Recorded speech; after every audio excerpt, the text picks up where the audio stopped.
Hello, everybody. Welcome to today's webinar. Thank you for being here super on time to make sure that things work. You should now be able to hear me. You should be able to hear me. For those of you joining us on Zoom, thank you for pre-registering and being here. You should be able to see a screen very shortly. I'm not sharing anything right now. And for those of you following on the YouTube live stream, thank you for joining there. I will be covering an introduction of what we're going to be doing here today. And I'd like to remind you that you are all on mute, so don't worry about that. That's just to avoid distractions and noise for other people. And those of you who are on the Zoom live session, you'll be able to ask questions. There will be time at the end, but of course, throughout the meeting, if you have any burning questions or anything you want to say, please write it in the chat. I will have a look at it every now and then. We have over 500 people registered for today. There's only 100 of you on Zoom and the rest will watch on YouTube. So I'll try my best to go through the entire list of questions, but I'm sure that I'll cover them throughout, and we'll be able to have some chat time as well if you have time at the end. So without further ado, let me check the chat window here, make sure that I can see everybody's messages. When you see me looking at different screens, it's because I have a couple of screens where I'm checking. Excellent. So we'll be here for about an hour. So it's about an hour. Somebody was asking how long we're going to be, and there is some information at the end that you find quite useful afterwards. Let me share my screen so that you can see everything. Excellent. So without further ado, my name is Joel. I am one of the instructors at the International Academy of Consciousness. And I know some of you are very familiar faces and very familiar names. Others, there's quite a lot of people that haven't met me before.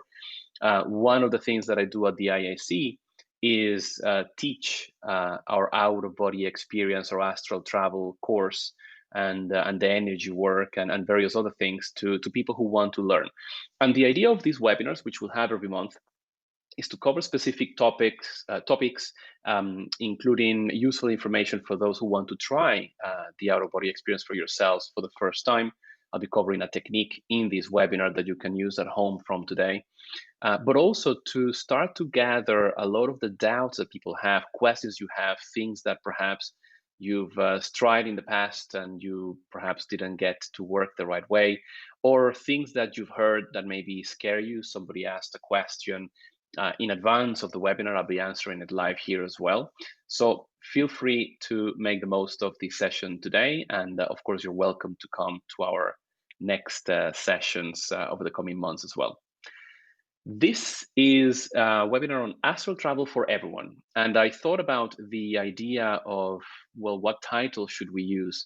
And the focus of this is to remind ourselves that, first of all, astral traveling, out-of-body experiences are really for everybody. We can all do them, and we all do them. It's perhaps unfortunate that most of us forget what experiences we have had, and we forget that they happened. So of course, it may seem like we didn't have any of this. And the type of experiences we've had sometimes are a bit confusing. You may think that it's a lucid dream or perhaps a normal dream. So the astral travel itself is not something that is unnatural. It's something that actually, when you get to the bottom of it, is a natural phenomenon. It's a natural phenomenon that happens every day. You can see this later in the replay, by the way. I see some people asking if there will be a replay. But it's a natural phenomenon. It's not an unnatural or supernatural thing. We've been taught by Hollywood and by horror stories that this is all spooky, it's supernatural, it's about ghosts.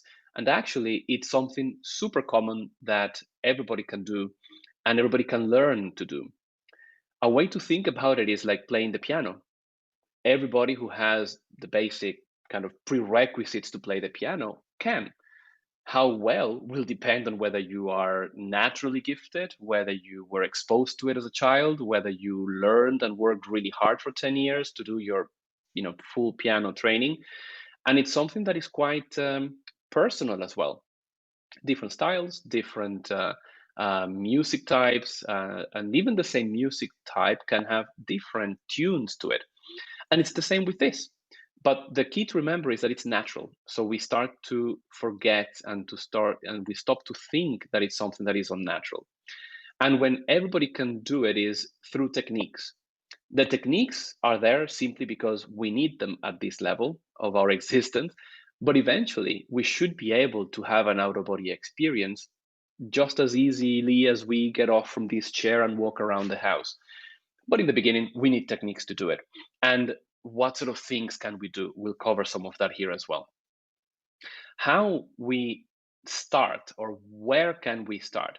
First, let me spend a couple of minutes to describe who we are as an organization so that you at least get a bit of background on us. Some of you have never met us. Maybe you came here by coincidence or saw a link somewhere. But we have been at the ISC teaching and researching about not only the out of body experience, but consciousness and multidimensionality for over 30 years. And we developed over that time one of the award-winning courses. It won the Life Transformation Award of a very important magazine in the area in the UK, and you can find it online as well. We have it on the website because it's a program that really helps people develop spiritually, develop in a way that is rational and that is, step by step, and thinking and having experiences for yourself. We also have a campus that we have been, well, it was founded over 20 years ago. It's been quite active in the research and education space of these topics, doing before COVID courses and events in person in 29 countries, and hopefully will continue after COVID lets us move again. We are also quite keen to publish academic and scientific research articles and organize congresses and events with the scientific community. So astrophysicists, quantum physicists, medical doctors, neuroscientists, psychologists, anybody who has anything to say about the consciousness can come to these events. And the most important bit, and what we're doing today, is really translating this into very simple and practical content, really comprehensive, that people can use and that people can understand without having to be a super academic scientist. Astral Travel. Now, you will see loads of illustrations online, pretty animations, and there's quite a lot of content out there. But before we get to how we leave the body, looking at this image is a good way of reminding ourselves that it happens every night. You go to sleep, your physical body is fully relaxed, your mind is hopefully relaxed as well, and our non-physical body disconnects from the physical. It stays connected through energy, what we call bioenergy. Some people know it as chi, as prana, as ki. It has many names. But effectively, we split from our physical bodies, usually hovering over the body, not the entire night, of course, but in some occasions, just hovering over the body and then coming back in, maybe going out again. It's just as natural as breathing. The trick is, how can I wake up outside of the body? Or how can I leave my body consciously and awake without first falling asleep? How can I get to a point where I'm not just merely floating around, but where I can actually do things? Somebody was asking in the chat if you can see loved ones that passed away. And the answer is yes. And there's ways in which you can do that. And we have some recommendations about it. But during that OBE, that is not lucid, that is basically like you're just sleeping outside of your body, it's almost as if it didn't happen because you won't remember it most of the time. So how to get through that first stage, how to come out and get to this point, as you see on the screen, where you're fully disconnected from your physical body. You can see in the illustration, the non-physical body is tethered to the physical via a silver cord, what most people call it. It's effectively an energetic link. How can we get to that step? How can I make the jump and consciously be outside and consciously act and do things? Just as I can go to work in the morning and take the train and get somewhere and achieve something. And there are three things that you need to have an out-of-body experience. It's not amulets, it's not special colors or pointing your head to the north or the east or the west as you go to bed. It's a very strong will and a very good intention to leave your body. You really need to want to leave your body without fear, without concerns, and in a very relaxed way. Relaxed physically, relaxed mentally, but with your focus and attention on really wanting to leave your body. It's very hard to do it simply by thinking about, yes, I want to do it, and that's it. That's why we have techniques that help us cheat our brains and cheat our habits and cheat our instincts to focus on the right things. And I'll describe a technique in a little while on what can you do to start to focus on those three things to be able to take off, to be able to achieve something like what's on the screen. And what you can do when you're out of the body. What can you do? So if you then think about some of the questions that you probably have and some of the questions that you already wrote in the chat, why would I want to have an out of body experience? First of all, I think the most impactful thing, especially for someone who maybe never had an out of body experience before, is that it helps you first get to know yourself better, realize you are not this physical body, and immediately removes the fear of death when you realize that you don't stop existing, you don't stop being you, thinking like you, having your memories, your experiences, your feelings. We carry all of that with us and more. So it's a very impactful experience to have for the first time. And even if you've had it before, perhaps at different levels of awareness, maybe a little bit confused, the more and more you tune yourself and you train yourself to leave your body consciously with a better recall ratio, when you can actually remember what happened, when you can be more aware during the experience, the more you are less materialistic in a way that you don't think short term anymore. You don't think about what you're doing in this life just for this physical life. You're thinking beyond it. So it's a really interesting way of seeing life that for many people is completely new and a little bit spooky, a little bit scary. There is a lot of fear because of the way we've been raised and the way that we've been led to believe about being outside of the body. First of all, because it usually means you're dead. Oh, I'm outside of my body. That means I've died. So the fear can kick in. It can be very unconscious or in your subconscious. So, how to bring that out and fix it. But having that experience removes doubt, even if you're skeptical, and it's very healthy to be skeptical. It's a healthy skepticism. It's a healthy way of investigating what's going on. And when you start to travel out of your body and to explore the other dimensions or this physical dimension, you can do anything. There really is no limits to what we can do. The only limit is our awareness, our ability, the level of lucidity that we can keep to do what we want to do. Somebody here is asking, for example, that you may encounter negative energies in other dimensions or negative beings. And in fact, this relates to a question that we were asked by email before the webinar started a couple of days ago. Is it dangerous to leave the body? And it's a two-part question. One, is it dangerous if you're not ready yet? There's this concept of you should be ready before you leave your body. And then is it dangerous because what can you find out? We have a whole course on the fear of the out of body experience to help people, almost like the fear of flying, where you go and talk to a pilot and they help you. But I can cover some of that here. First of all, it's very rare to encounter anyone in an out of body experience. For many, many years, I had spontaneous OBEs when I was a child. They simply happened. I didn't control how or when they happened. And I never met a single person or a single entity, nothing. It was very, very solitary. And most of OBEs are like that until you start to be a bit curious and you want to meet someone. Can you meet someone who's a little bit negative? Yes, just like you can walk in the street and you see someone coming towards you that you think, I'm not sure about this person, and you cross the road. So, yes, of course you can. But then you cross the road, you do something about it.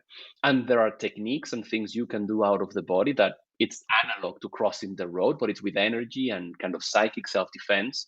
We just completed a course on psychic self-defense in Spanish, but we'll do others in English if you're interested.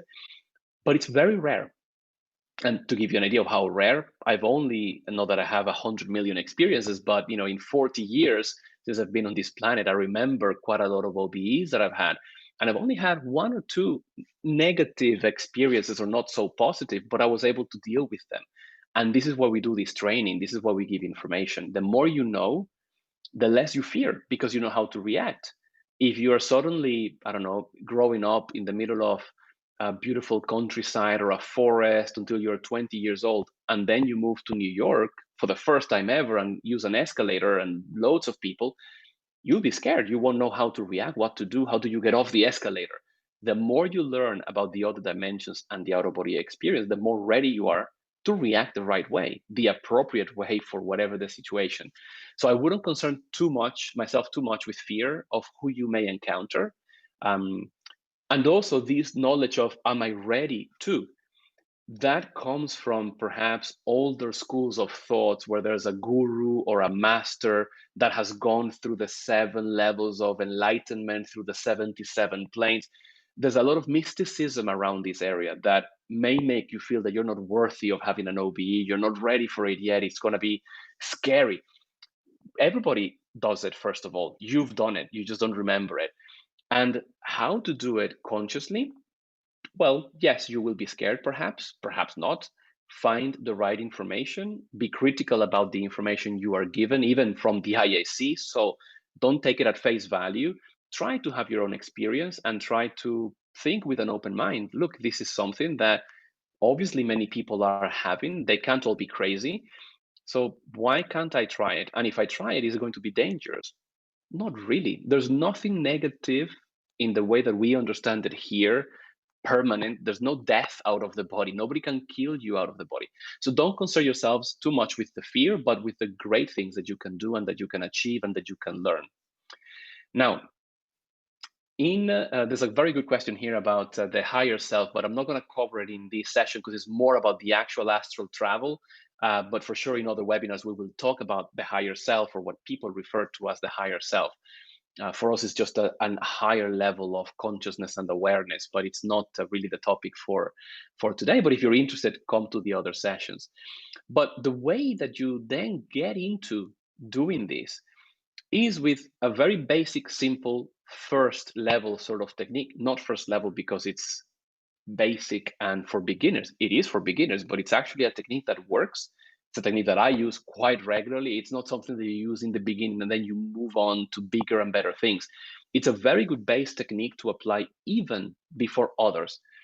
And it's the base technique, not basic, but base, because it prepares you physically to really relax to a point that you can disconnect easily.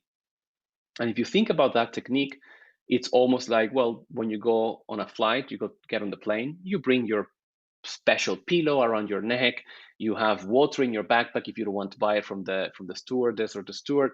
You prepare. So it's the same thing here. One way to prepare is to have the right physical posture. This is the one that we recommend, the one that you see on the screen in a second, because I'm not sharing my screen. This is the posture that we recommend.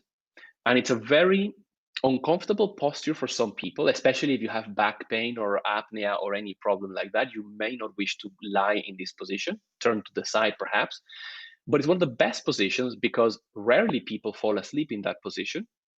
Usually you turn to the side to fall asleep. It also allows, with the curvature of your knees and your elbows, your shoulders, your neck, to keep your body in a way that is not too stressed, physically speaking.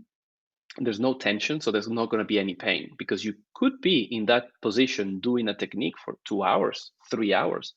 People think that you do a technique for 30 minutes and you're out of your body. Yes, it can happen like that, even instantly, but it's very rare. Usually you do it for at least an hour before you leave your body. Of course, I'm talking about averages and what's normal.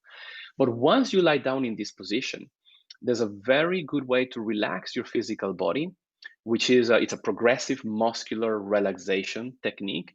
Starts with your feet. You contract them, not too hard that they shake, just enough that you can feel every muscle in your feet, and then you relax your feet both at the same time. You breathe in very slowly in a very rhythmic fashion. You could count your breathing if you wish. That's why I put in here, plus a rhythmic breathing technique. But as you contract your feet, and feel all the muscles in your feet. The idea is to bring attention to every muscle because we don't feel every muscle in our feet all the time. So bring attention to it as you're breathing in. Hold your breath for maybe a second or two, and then relax and let go. And relax your feet fully until they're limp. And do that 3 times, very slowly. You take your time with this. It might take you 30 seconds, a minute. And then you slowly move up to the next muscle group, your calves, then your thighs. Then you can perhaps start with your lower back, your glutes, your lower back, your upper back, then your abdomen, your chest, your arms, your neck, your head, the top of your head. So you progressively move up very slowly. It might take you 10 or 12 minutes to get all the way up, not less than 10, because then you're doing it too quickly. Give your body time to relax like that. And then you start again. And you may do this 4 or 5 times. Hopefully, you can do it 4 or 5 times. Normally, after 2 or 3, you fall asleep. So try to stay awake. But the idea of this is to show you, and it might take a few tries before you get there, that you can achieve a deeper level of relaxation and a deeper one and a deeper one to the point that you almost don't feel your physical body. So once you've done that, maybe 4 or 5 times, that's usually enough for most people, but by all means, do it 6 times if you feel the need. But after 4 or 5 times, you're very, very relaxed. That's when you can start to then mix and match with other techniques, imaginative techniques. There are many. I'll give you a couple here for you to think about. But the first step is to get to this level of relaxation. This physical relaxation is key. Because even though you can have an OBE straight away after you lie down with your full physical body active and your muscles quite toned, it's very rare. It may happen spontaneously every now and then, but for us to do it consciously, it's very hard. So relaxing, first step. What your mind should be thinking about? Well, the path of that relaxation, focus on the muscle groups. If you get thoughts that are um, stray thoughts, or you're thinking about work or what you're going to do tomorrow, try to push them away from you, not ignoring them. Acknowledge the thought so that it stops bothering you. Maybe you remember you had to buy milk, but then put it in the back of your mind and say, right, I'll do that later. This is not the time. And allow yourself the time to focus on that movement, progressive muscular relaxation. What, if anything, you should be thinking about is the fact that you are doing this to have an OB. You want and you will have an OB. You have to have a positive, healthy, open mind to it without frustration, without negativity, without that sort of doubt that we all have at all levels, by the way. But try to push it back. That's our instincts kicking in. Push it all out. Keep an open mind. And then mix it with other techniques once you're relaxed. Imaginative usually works most for most people.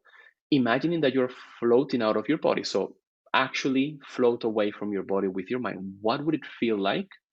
What would it look like? If you could see from maybe a meter above your body and you look right, what would you see in your bedroom when you do that? Try to really picture the process and maybe turning over, looking at yourself. So you start to use your imagination. That works for most people, but not for all people. I'm not very imaginative, so I hate that particular technique. Not all techniques are for everyone, but they work. Another imaginative technique you could use, and it depends on your particular taste, is that you're floating perhaps on the sea, on a sea wave, just in the sea, like you went to the sea and you're floating, and that you're getting this sort of undulation, and that every time the waves get bigger and bigger, and then when you sliding down the crest, you're going lower and lower. That is to do what? To get your non-physical body to try to move to that rhythm, to try to move in that direction, because that's how it works. You control it with your mind. So the more you allow yourself to forget that you have a physical body and imagine what it feels like to be this floating entity floating above it, the more you move in that direction. It may be that you fall asleep, but then wake up outside of your body because during that takeoff, sometimes we black out. There's a lot of reasons for it. Mostly the amount of energy that we have around us, it's like a fog and it really takes down our lucidity. But sometimes then you wake up somewhere else and then you realize it worked. I'm here. How and what do you do when you're there? And what What should you do? So if you find yourself outside of your body, what should you do? First of all is enjoy it, love it, have a great time. It normally lasts seconds or a few minutes, not half an hour or an hour or two. That's very rare. It's usually a very short time. The longer you last outside of your body, usually the more difficult it is to remember the experience. So, recommendation number one, try to keep it short and sweet because it's more important to have a short, impactful experience, even if it was simply that you crossed from your bedroom through the walls into your living room and back and you remember it, than to have an amazing experience floating around the city, doing pirouettes, going around everywhere, meeting people, and then not remembering that.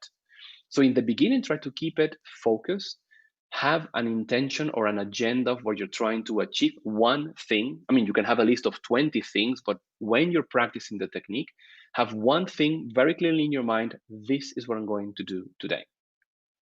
That will help you focus your mind when you're out of your body because it's very easy to be a bit scattered when you're out of your body. You don't have a physical brain, you don't have physical eyes, you don't have physical hands. You're using an energy body, so to speak.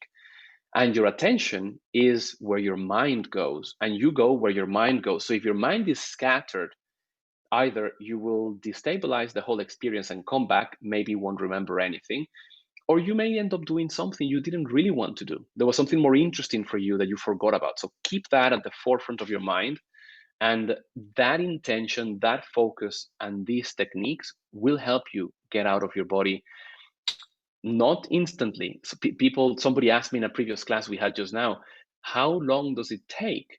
It depends on the person. On average, we're talking a few months, not 12 or 14 or 18, although there are people that take 2 years before their first OBE, but normally a couple of months, 3 months. That doesn't mean that people can do it on their first try. It happens as well. So don't have a preconceived idea. Don't get frustrated if it took you 2 weeks. That's nothing. It will take you a while to create this habit, to start practicing, to relax to the right level of relaxation that you should get to, and try to really embrace the whole experience. It's not so much about having the OBE. That is not the end goal. That is just the first step of a much broader end goal. There's so many things you can do with it. And that's where the goal should be. It's like you're going to the gym to do what? Yes, in the beginning, maybe to lose weight, and you want to put on some muscle, perhaps, if that's what you want to do.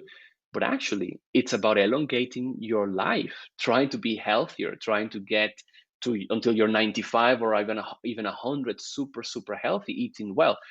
So it's a tool to achieve other things, and that's the way that we would describe the OBE. It's a tool to know yourself better and to do other things.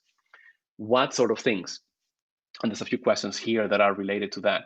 So one, seeing loved ones that have passed, yes, we normally recommend not doing that straight away.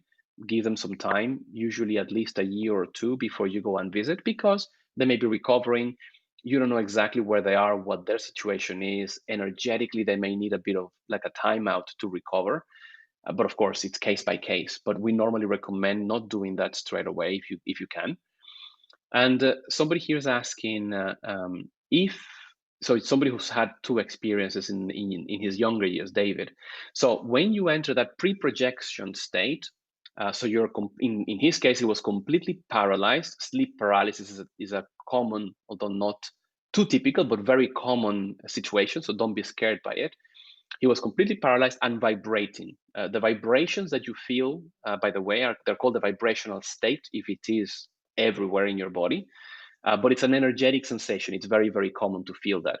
So in those occasions, David says that a non-physical being, or he felt, that tried to kill him.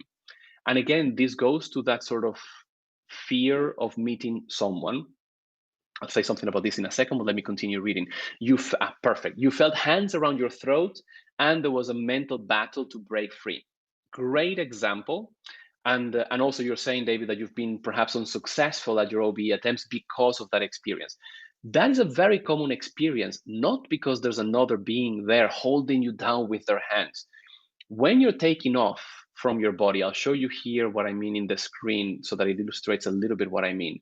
When you're taking off from your body, one of the things that are very not very common to hear is that there's a lot of energy involved. All of those rays of light that you can see on the screen connecting the non-physical body and the physical, it's your energy body. That's what glues together the non-physical with the physical. And of course, as you start to come out of your body, you can see in this illustration, those rays of energy, they start to coalesce and they form a stream of energy, a cord, a silver cord in this case, because it looks a bit grayish or wispy. That process, if you're conscious through it, and if your energies are very dense, because, well, they are dense energies, but also the more you work with them, the more flexible they are, it can feel very clearly like somebody is either pulling you back through the back of your hair into your body or pushing you down because you're feeling the heaviness of that energy body. And depending on your level of lucidity, I'm not saying, by the way, David, that this is exactly what happened to you because I wasn't there. Of course, there could have been someone, but it's such a common description. It has happened to me as well that then you realize there's no one here once you come out. It was your energy, it was your own energies that are very dense and they were keeping you back until you push through it. And it can feel constrictive. Sometimes in your forehead is what most people describe it, somebody pushing your hair down, your head, or somebody pushing you down through your neck. Those are the most common places, but also pulling you. And it's that silver cord. So in the IIC, we put a lot of emphasis on training your bioenergy, training your energy body, your chi, your prana, which is your energy body here, because the more flexible it is, the analogy that I give sometimes is it's like a pot of honey that you've left on the windowsill and it was cold out and it got really crystallized. It's really hard to get a teaspoon out, but the more you stir that pot of honey, the more liquid it will become with the heat. It's similar with our energy. So it's great that you had that experience, even though it was negative for you, because you can pay attention to that. The downside is maybe in your subconscious, you are right, that may be something that is pulling you back from having OBs because you may be afraid of it. So join our webinars on the phobia of projections. We will have a webinar of that in a few months. I don't know where it's going to follow in the schedule, but we do cover this in quite a lot of detail in our courses to try to remove the fear, because really there isn't anything. Another common question, and I'm happy that Penny asked, is distance. Is it an obstacle? You live in Australia and you can instantly visit friends in Florida. Is it the same as spine, or will he know that you are visiting? Two questions in one, very interesting. First of all, distance is not a problem for the OB itself. However, your energetic condition, how flexible your energy is, how lucid you are, and there's lucidity involved in here, how aware you are, how practiced you are, can prevent you from going far. Not because you couldn't theoretically get there, but you're not physically, so to speak, ready for it because you haven't been working a lot with energy.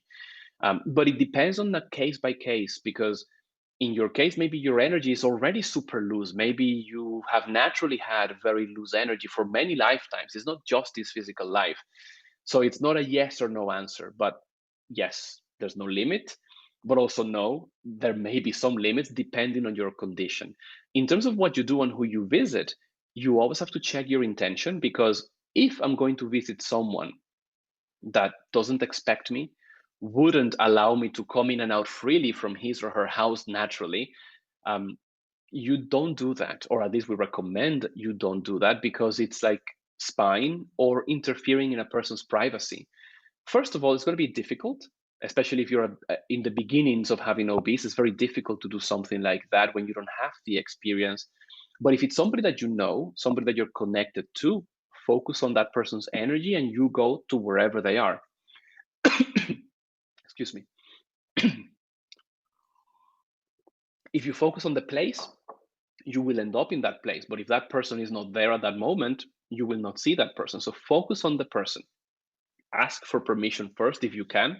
Of course, if they're going to think you're crazy, crazy, and they may not want you to, that's a sign that you should not do it. Can they feel you? If they are sensitive, yes. Most of you must have had a feeling at some point in your lives that there was someone watching you and it felt a bit weird, or maybe a creepy sensation. It could be that you were feeling another person's energy, either physical or non-physical. It doesn't have to be someone having an OBE. It could be that you're in the room and somebody's focusing their attention on you. You can feel their energy if you're sensitive enough. So yes, they could feel you, but also you can feel their energy and you can feel their field of energy. So when you're moving in your non-physical body in other dimensions, you are moving through dimensions, through energy, with an energy that you have. The compatibility of that energy with the dimension you're in, think about the vibration if you want, although we can't measure it, the frequency, that determines what you can and cannot visit. There are some places where you won't be able to reach simply because you don't have that level of vibration. And if you do reach a particular place that is not entirely compatible with your energy, you may feel uncomfortable and leave. So, in the case of your friend, if they don't want to have you in their house, first, if they've done a particular technique that we explained, by the way, in the last class we had in Spanish, we'll do it in English as well. To shield your house with energy is very hard to penetrate that barrier. And even if you did, you'd feel so uncomfortable, you'll most likely lose lucidity and wake up in your own body straight away. But thanks for the question, because it's really interesting. Meditation helps, absolutely. Anything that can help you focus and relax helps you, and I would not say no to that. And also yoga, if you do yoga or Pilates or any form of exercise, as long as it keeps your physical body active and healthy, it will help you then to relax and have an OBE. And can we fall asleep during our OBE? And do we come back to our body naturally after a few minutes? That's another fear that most people have, that they're going to get lost during an OBE and they can't get back to their body. It's actually harder to stay out of your body for as long as you want than to come back. To come back, all you need to do is to think about your physical body. And naturally, once you lose lucidity, it depends on the way you lost lucidity and what you did. Some people naturally float out of their body every night. All of us do that. But some people actually float away from their body. So during your OBEs, you will see other people sleeping away, floating until they come back to their bodies. Again, it doesn't mean the entire night. It's very rare to be out of your body for hours and hours. It's a few minutes. But you naturally come back because of that energetic connection. So don't be afraid of not coming back. That will be probably the least of your problems, because you will come back too quickly. And yes, somebody here is asking, Jacqueline, if you've had a dream, you were above your body and they were playing with me. I guess somebody was playing with you. You made circles and you called God for help, and angels put me on the bed. So it sounds like, and again, I don't know what happened in that occasion. When you have OBEs, your lucidity can be quite low. What do I mean by that? It's almost like you wake up at 4 a.m. one day and you're walking in the dark in your house. You're awake, you're going to get a glass of water, but you're bumping a little bit into the walls. Maybe you don't even remember everything you're doing. And that level of lucidity is very low. So during OBEs, you may have that. So you may not understand exactly what's happening. Dream images may come in. So you may have a mixture of dream plus OBE. Not every OBE is exactly lucid and aware as we are talking right now. That is the top level that we want to achieve during an OBE. That is the goal of practicing and working with energy. But if you ask me about percentages, maybe 5% or 3% of my OBE attempts end up in 100% super conscious OBE like right now. The vast majority are somewhere in between. Not that it's bad, you can have a very good OBE with half the lucidity that you normally have, but it's like you need your morning coffee to get to that 100%, that sort of feeling. So you can do that. And Nick is asking, falling asleep too quickly. Yeah, when you practice this technique, especially the one that I described in here, it's very common to fall asleep very quickly. This is part of the training. Train yourself to stay awake. One thing that helps is to keep your arm perpendicularly up from your body. So if you're lying down, keep your arm up. Because as you start to relax and fall asleep, your arm will start to go down. And as long as you feel your arm going down, you pull it back up, and then you pull it back up, and you start to train yourself to stay in that threshold between being awake and being asleep. So try that, because it's obviously during training, you should not have to keep that up all the time until you're able to stay awake for at least an hour lying down without falling asleep. But in some techniques, you will fall asleep, and that's fine. Let it happen. As long as you've managed to practice the technique, sometimes you fall asleep and then you wake up outside of your body. So don't fight it too hard, because you may be doing yourself a disservice. But the idea is to stay mind awake, body asleep. That will be the end goal. Now, I'll go to other questions in a second, but I just wanted to go back here. Let me show you my screen to the position and the technique. If you find that position uncomfortable, you can get a bed, or obviously with pillows, you can try to, you cannot see it here very well, but this bed is lifted a little bit at the top and also the legs. So when you're lying down, the bed itself has a different shape. This is an image from our campus at the ISC campus in Portugal, inside a massive sphere where we have a platform with a very specialized bed in the middle. It's like a Tempur-Pedic type of mattress that moves, and you can set it to the right levels. It's really useful. Obviously, it's hard to have that at home. I don't have that here, but you can try to mimic that, putting pillows under your legs if you feel more comfortable like that, or maybe supporting your back and raising your torso a little bit. Depending on you, find the right posture for you so that you can be super comfortable for 1, 2, or 3 hours without moving. And before I go back to here, and speaking of not moving, I really mean not moving. Many people fail at the techniques, fail, so to speak. There's no failure as you're practicing, because they start to scratch their head and they scratch their leg and then they adjust themselves again. That's fine in the beginning for the first 10 minutes while you're setting up. But once you're in the technique and you're relaxing and you're applying the technique for a while, one of the things that will prevent you from leaving your body as easily as you should is constantly moving your body. Why? Because the tonus of your muscles, the natural level of tonicity, of stress in the muscle, if I just do that, I'm not only moving my arm, I'm using my core muscles, I'm using my back, a little bit of my gluteus. So it's more than just the arm. So when you're lying down, find a good, comfortable position that is not painful, that you won't have to move from. If something itches after half an hour, wait. Try to wait 5 minutes. It will stop itching after a while. Just train yourself to think of your physical body as simply a shell, a robot that you are inhabiting. It's not you. So let it kind of sit there for a while. So that's why it's important to keep a really good posture so that you don't get those pins and needles, and that stress that will cause you to move. Because as soon as you move, back to relaxing, back to restarting the technique. Now, somebody's asking here, Dimitri, is when you're using imaginative techniques, you usually end up with lucid dreams. Yes, and then you use other techniques to do other things. Sometimes you get violent spasms that distract you. How to get past them?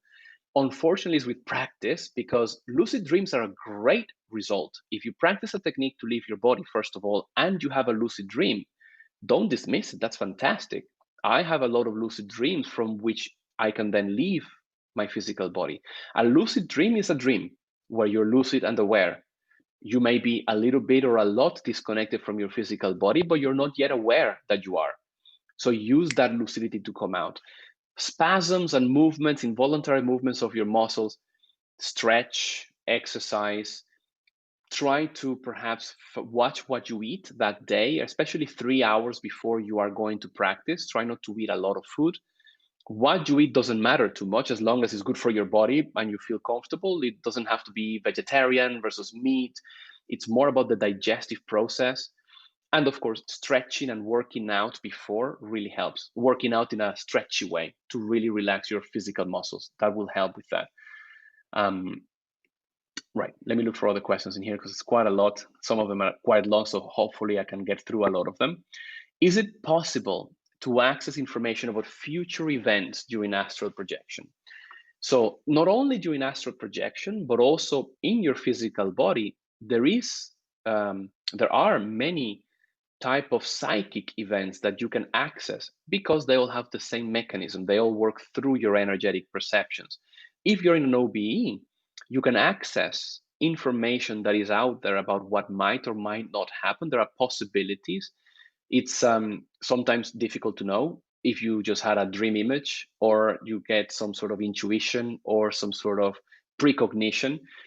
We have a full, again, course on that topic that I couldn't cover here. But yes, you can access information. Mostly, we're interested in events of the past. Who was I before this physical life? Where was I before I was born, in between lives?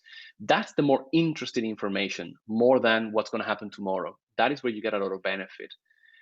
And oh yes, David. So you're saying on some of the occasions you saw the room around you when you were being held back throughout your own non-physical sight, and you saw a being come through the bedroom door. Yes, yes, that can happen.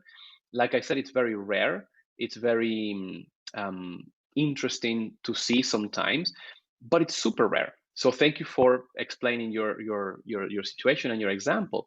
A lot of the time is also how we perceive things. I remember my first time having vibrational state, which is a state where your entire non-physical body vibrates in your physical body. You feel like an earthquake. I had some clairvoyance, and I saw a spirit guide, an extra-physical mentor, sitting next to me in a chair that didn't exist. It was the first time I had clairvoyance, and I got super scared because I thought, what is this person doing in my room? She was helping me. So we get scared sometimes of things we don't understand because, again, Hollywood, horror movies, preconceived ideas. So thanks for sharing that. Now, good technical question here from George. I'll go to that one after these ones because that's a less common question, but it's very interesting about bilocation. And somebody saying what she said, and basically they like your questions, guys. So thanks for keeping them coming, because some people are recognizing their own questions in your own. Can you go to other worlds, or are you bound to this planet? Yes, you can. You could go to the moon, for example, or to Jupiter. There's no limit physically as to how far you can go, except for what I already described: your own condition, your own conditionings, your own physical and non-physical energetic condition. But yes, you can go, absolutely. And other dimensions, it's hard to define them as they're bound to this physical world, because imagine saying that you're in this universe. Are you in this world? Well, no, you're in this universe. So it's interesting that you can visit different places, yes, and different physical worlds, as well as non-physical dimensions. And some people, this is very interesting question, because I read this a lot. I'm in a lot of groups about astral travel, and I try to participate in the debates. Some people, and I saw this very recently, talk about seeing synchronized numbers. For instance, checking the time when it's 12:12 or 12:21 or 22:22, 11:11. Do you have any idea what it might be? It's a very interesting psychological artifact here, where we think it means something. And it's especially when we're looking for things that are related to whatever it is. I don't know, you want to find a yellow beetle in the motorway. I've never seen one, but I'm sure that if I look for one, suddenly you see 1, 2, 3 if you go on a road trip.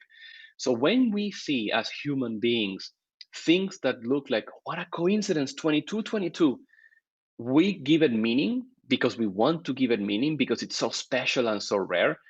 But it doesn't. It's a random, statistically possible random thing that happens.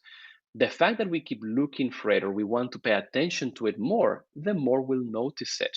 And also, by the way, with time, I don't know if you've tried this, we seem to have, and I'm not saying that in the IIC we've discovered this, it's not an IIC thing, but we seem to have some sort of clock that we can tell what time it is. If you set your intention to wake up at 6 a.m. without an alarm clock, you will. Obviously, it may not happen the first time, but you can practice and do it. How do we know this? So psychologists, neuroscientists, obviously we have a body clock, we have a biological clock. We may unconsciously be coming up with these synchronicities, but what I can tell you is, does it mean anything, or what it might be? Simply that it's 12 past 12. I don't think it means anything else.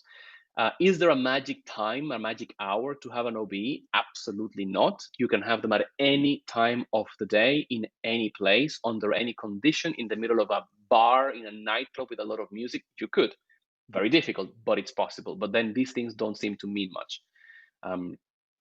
Now, what would you need to do to find people, and whether it's a person that is missing? Think about that person. If you're in an OBE, like I explained before, think about the person, what connects you to that person, Sometimes it's not easy because I don't know if Amy, who I'm looking at in the screen right now, wanted me to go find her. I wouldn't know how because I don't know that person. So if you don't have any connection with someone, it's very difficult. If you focus on the location, what that person is, somebody tells you about them, of course you could find that person. But again, what's your intention with that? Think about that. What are you trying to do? What would it bring to you? Because once you start to have OBEs and you realize they're not the goal, they're a tool, you realize that actually your objective shifts. Your objective isn't material anymore. I don't really spend a lot of time in my OBEs in this planet floating around. I used to do a lot of that, but now it's like, it's great. By the way, if I find myself floating around the window, I will enjoy it and I will fly. I'll take the opportunity. But it's not an objective anymore because you start to think something else. Look, I want to really go and meet, I don't know, my grandparents. Where are they right now? To give you a very materialistic but close thing. So your objectives will shift and your ideas of what you want to do will shift. Can you find the lottery numbers to win the lottery? I don't know. Let us know once you win them, and if you find them, please share some of that. But I don't know. Okay, lots of comments here, but I think a lot of these are answered and a lot of comments on the questions that I answered. Thank you, guys. So somebody asked about bilocation, and I'll finish with the questions in the chat with this, because they asked what's the difference between OBEs and bilocation. Bilocation is being in two places at once. There's self-bilocation, where you know you are in two places at once because you can see your physical body lying in bed, but you are actually standing here outside of your body. And there's bilocation, which means another person can see you physically and you non-physically. It's just a phenomenon. It's a psychic phenomenon. It can happen. It does happen. And it's something that is related to OBEs because, of course, you are projecting outside of your body and you have that sort of out-of-body experience. Physical body is asleep. Your non-physical body is there. And sometimes you can see your physical body. It's not, by the way, mandatory to see your physical body to confirm you had an OB. I've only seen my physical body twice, ever, only twice. I've only actually been seeing my physical body twice. And really that was enough not to see it again, because when you see it, you think, is that it? I look fatter and older than I thought I was, because you start to see your physical body with a lot of detail that you don't want to see. So actually great to see it and to confirm that, hey, that's me, but it's not what you're going to be focusing on. But that is self-bilocation. So it's interesting that somebody asked that question. And oh, Nikki, you raised your hand. I don't know if you have a question. I know we have about 100 people on the chat.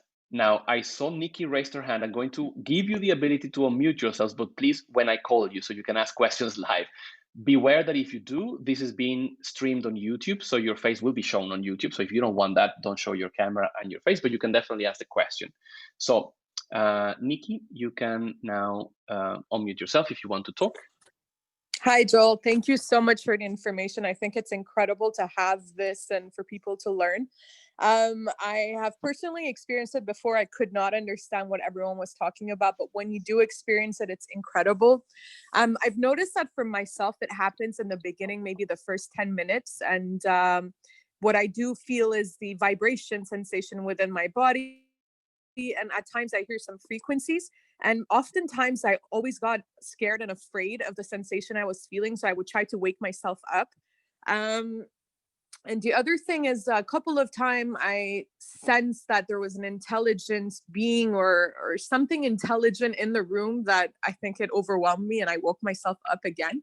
But one of the major things for me is that I noticed that I'm really going into it when I can see through my eyelid. It sounds strange, but it's as if I can see, like I can see my room, but I know my eyes are closed. And I'm just wondering, I've only been able to really get out of my body once. It was very quick, but I was fully aware of everything that was happening. So I wonder, could it be that not always do you get out of your body, and could it be on a spiritual level that you can hear things or like sense and see things? Or am I kind of, stuck and should push myself to get out of my body? Thank you so much. No, thank you. That's really good. Several questions in one.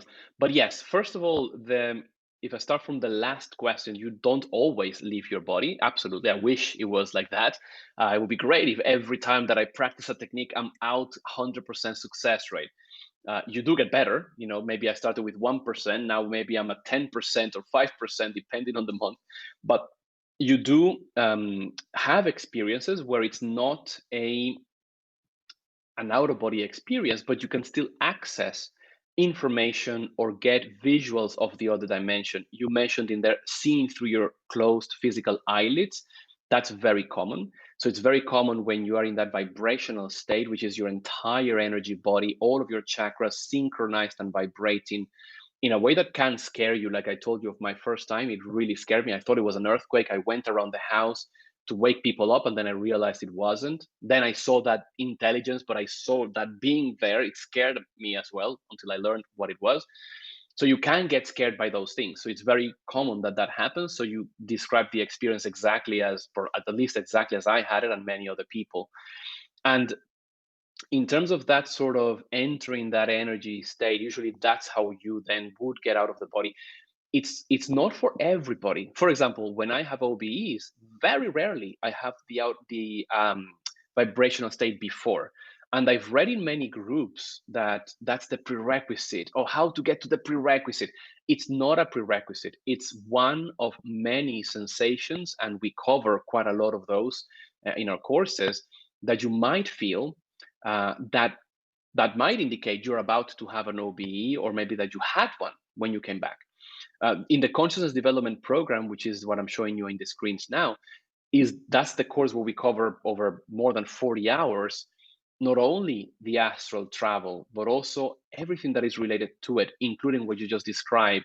So thanks for the question, because it's really common and people sometimes don't know what's happening and they don't know what to do. Do I stop it? How do you stop it? Do I increase it? So thanks for that. I'm looking to see if anybody has their hands raised in the participants list, but not so far. And Sylvia, you're saying, after death, are we supposed to go to the light or into the darkness? Some people claim that the light is a trap and that entering is like signing up to a contract to reincarnate again.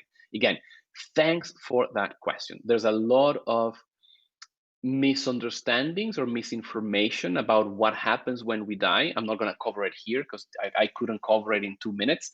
But effectively, all that's happening is you're transitioning from existing in a physical body to existing in a non-physical body. It's as simple as that. And you'll exist in that non-physical body in another dimension. There is a dimension where you came from. It may be different to mine, but where you have friends, you have family, people you've lived with before. And unfortunately, yes, all of us will reincarnate. At least I'm not at a stage where I'm not going to come back to this physical planet yet. Maybe some of you are, I don't know. But it's the light at the end of the tunnel. It's a phenomenon that many people who had near-death experiences had, and they described. I had it once, thankfully not through a near-death experience, but in a return to my physical body. We don't know why it happens, and there's many theories. The way it felt to me, at least, was that I was going through a very narrow tube. I felt like I was elongated going through a tube, and I could see a light effectively at the end of that tube. The tube was dark and there was light at the end, and it was simply, it felt like a wormhole. It was like I was going from one dimension back to this physical dimension through that wormhole, if I can call it that. And the light at the end of the tunnel was simply my bedroom. Like I suddenly exited that tunnel. I was there and went back into my physical body. It was actually in the campus where I was doing that, in the ISC campus. That happened about 7 years ago now, maybe. So light at the end of the tunnel, darkness. You can have projections that are blind sometimes. We have some in our YouTube channel where you can look for projective experiences, or in our sister channels like Nancy Trivelato. She's one of the co-founders of the IAC. But it's more about perception than anything else. It's not that you're going towards a light. It's just how we perceive that in that particular case. And it's not a trick. It's just that you're perceiving yourself leaving and going somewhere. But thanks for the question, because it's quite an interesting one that happens quite a lot. And I think I skipped one question. Let me see in here. Oh yes, have I heard about these sort of music and sounds you put through your earphones and binaural beats and things like that to leave your body? Yes, I have, and I've tried them. For me, they never worked, but that's because of the way that I'm made up. I hate having things in my ear when I'm going to project, and I hate even classical music. I have to be in pure silence, but it's more because of my personal perception. If you find something that helps you, could you use it? Yes, it's just a technique. It's another crutch. It's nothing different than counting your breathing. But does it do something to your brain? I don't know. It would be great to measure it with electroencephalograms and things like that. It's a personal taste in the end. Like, does it? Try it. I always experiment with things, see how it works. But in the end, you have to take off the training wheels from the bicycle and do it yourself. One of the problems sometimes with these training methods is that they take you to a particular level of relaxation, but not beyond.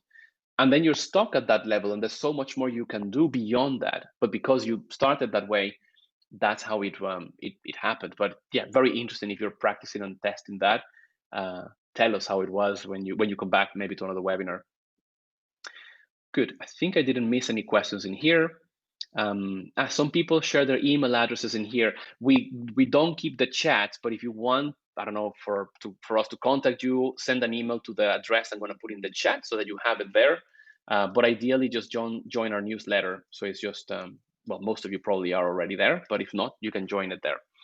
Now, because you pre-registered and you're here, and some of you are watching me on YouTube, sorry that you couldn't be in the Zoom room, but there's only a limit to 100, and there were quite a few that registered. One thing that is just for those who pre-registered, so if you actually clicked on a link, you registered and you got an email, only you will get a code by email later on, and it's only for you. Nobody else gets that code. It's 40% off the CDP. And it's well, it's only valid until Monday, but let us know if you have difficulty between now and then. We're trying to do these things close to, I guess, Black Friday because everybody wants it, but also because of COVID, we've made a lot of things available for free and reducing through discounts for people who are interested in these things, who took the time to pre-register and to be here. So thank you for that. That is the way that we recommend you further your spiritual development, but of course it's not the only one. You have all of the videos on our YouTube channel. We'll keep doing these webinars. Please keep coming. They're free. They give information. Send questions in the chat like some of you did today, because it really makes the conversation more lively. Sorry for those of you on YouTube we couldn't answer right now, but we will absolutely check the comments and maybe in the next webinar bring your questions there. And apart from that, it's let me check the chat just in case there's somebody else asking questions, but it was a pleasure chatting with you. And good. Good question here from Sylvester, just before we go, about that higher self or that entity that helps you during projections. Most people who sometimes get help from others may be getting help from a friend, family member who knew you, maybe your mom from your past life. It doesn't have to be the spirit guides that we see on TV, but some people have a mentor, like an extra physical, non-physical, specialized mentor who is a very lucid person, possibly that you have known in the past, but they simply evolved more quickly than we did. And sometimes they come and help. You can ask for help during OBEs, but it's very, very important to know how do you know if it's really a mentor, somebody who really has your best interest at heart and not somebody trying to trick you? They will never tell you what to do, first of all. They will never put ideas in your head to tell you what to do with your physical life at all. They will respect your free will completely. They will never direct you in any way to do negative things for yourself or give you negative thoughts. If you are encountering any of that, for sure it's not your mentor. The ones we refer to as specialized, evolved mentors who come and help you, they only have a positive, uplifting effect on you. So you normally end up feeling more lucid, better, positive. They'll never do things that prevent you from choosing. They will never impose anything on you. And also, they're not always there. People always think that they have a butler behind them. Find me a parking space. They're not, they have other things to do. But when you are going to try to project, when you're learning, when you're putting the effort, when you put in the work, yes, they can come and help you. But just be careful not to think that everything you see and feel is a very positive mentor. It could simply be a friend of yours that knows you and, hey, Joel, finally he realized there's something called OBEs. Let me help you a little bit. Help as well can come from physical people. It's not just mentors. You can try, if you have a partner, for example, both of you could try to project and agree and give each other's permission that if one of you projects, you'll try to take the other person out of the body. That's a great way to confirm an experience, by the way, when two people have the same experience. But it's not always the case that you'll have the same experience and remember it the same way, because there's many factors that influence your memory, your awareness. It's like if two people get on the subway and one of you is looking, the example I always give, and I see some people here who took the CTP with me and they already did the classes, but imagine somebody who is staring at a beautiful puppy playing with the owner and the other person at a clown, a very scary clown. When you leave the subway and one person asks the other, oh my God, did you see that cute puppy? What puppy? But did you see that massive clown with a big red nose and it was really scary? Your attention was somewhere else. So don't be discouraged if you two or three have an experience, but then you remember different things. You may have been paying attention to different things or had lower levels of lucidity. But interesting to know, because you can do those things, especially with people that are close to you and you have an energetic connection with. It's easier that way because, again, all of this is energetic. So it's usually a better way to find someone is if you have some connection with them. But good. I mean, I have another 5 minutes here. If any of you guys have any questions, if you want to put it in the chat, or if somebody can click on the little hand icon, I can help you to be unmuted and you can ask live as well. If not, I'll see. Oh yes, Martin, sorry, I just realized that you had your physical hand up. Oh, I meant the little icon, but yes, you should be able to unmute yourself now, Martin. You're still on mute. There you go. Yes, yeah, I can hear you. Can I be heard? Yep. Yes.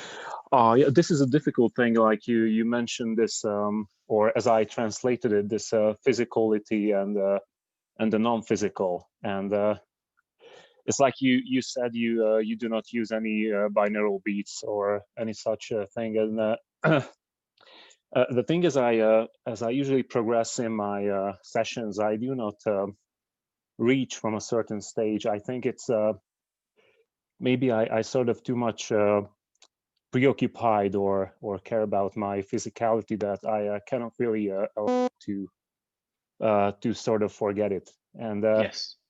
And this is my question: is how do you think it's important to sort of forget about the physical aspects in the process?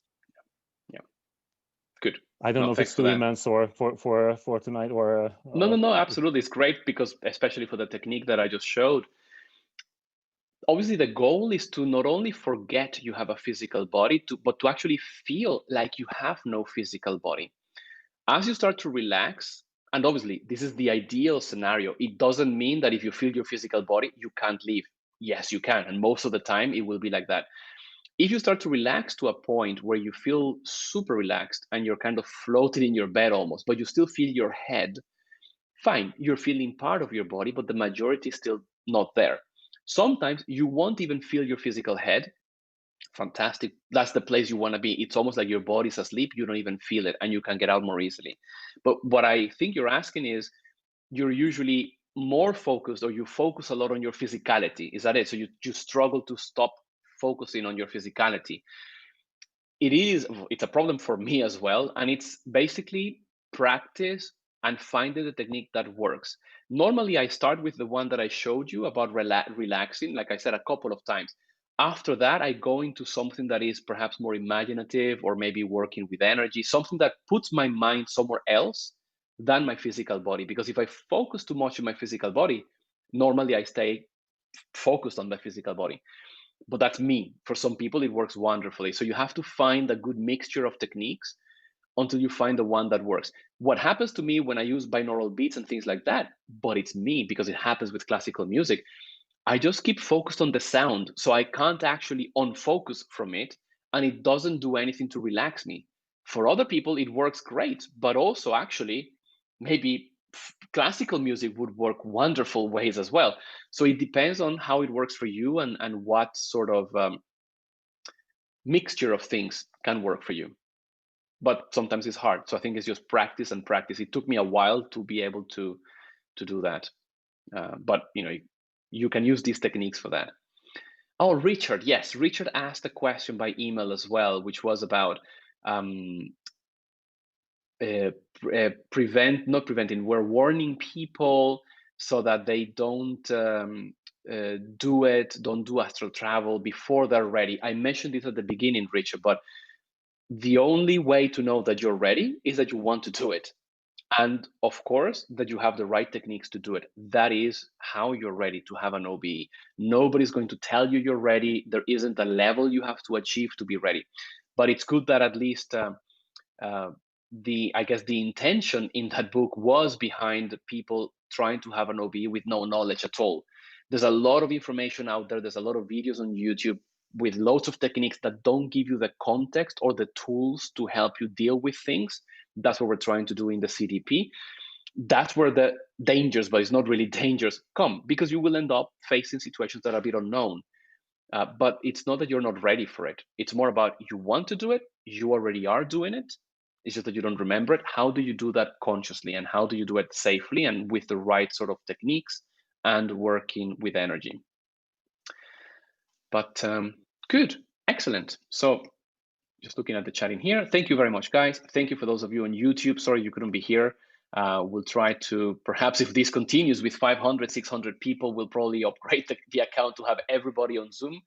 But if not, see you next month, because we'll have another one next month. And if you speak Spanish or Portuguese, we have 2 tomorrow. So just let us know, send us an email, but we have 2 more tomorrow, but in Portuguese and in Spanish. So you can just join those and talk to different people instead of just me. But nice to see you. Thank you for asking also live. It's nice to hear people's voices and for the chats. See you soon.